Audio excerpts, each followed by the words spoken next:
بسم الله الرحمن الرحيم.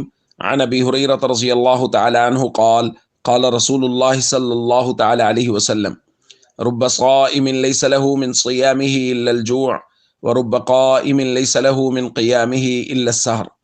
رواہ ابن ماجہ۔ نبی کریم صلی اللہ علیہ وسلم نے ارشاد فرمایا، بہت سے روزہ دار ایسے ہیں کہ ان کو اپنے روزہ سے سوائے بھوک کے اور کچھ نہیں ملتا، اور بہت سے رات کے قیام کرنے والے ایسے ہیں کہ ان کو اپنے قیام سے سوائے جاگنے کے اور کچھ نہیں ملتا۔ دوستو، روزہ رکھنا، رات کا قیام کرنا بہت بڑی عبادات ہیں، لیکن ان کے لیے خالص اللہ کی رضا کے لیے کرنا بہت ضروری ہے۔ دکھلاوے کے لیے، ریاکاری کے لیے اگر یہ عمل کیا جائے گا تو سوائے روزے میں سوائے بھوک کے اور رات کے قیام میں سوائے جاگنے کے اور کچھ نہیں ملے گا۔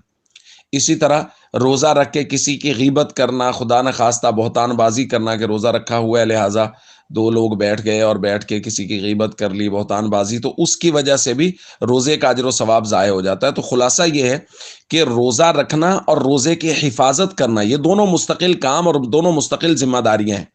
صرف روزہ رکھ لینا اور اس کے بعد پھر غیبتیں کر دی، بہتان باندھ دیے، کبیرہ گناہ کے مرتکب بھی ہو گئے، تو یہ ساری چیزیں اگر کرتا رہے گا تو پھر سوائے بھوک کے نبی پاک صلی اللہ علیہ وسلم فرما رہے کچھ نہیں ملتا۔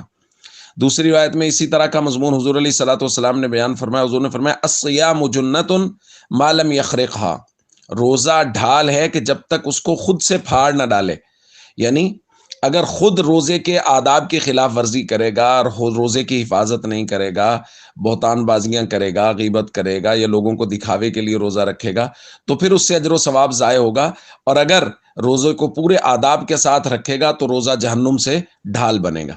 اس لیے ہم سب کو چاہیے ہم روزے کے آداب کی پوری رعایت کریں اور روزے کی حفاظت کریں۔ السلام علیکم ورحمۃ اللہ وبرکاتہ۔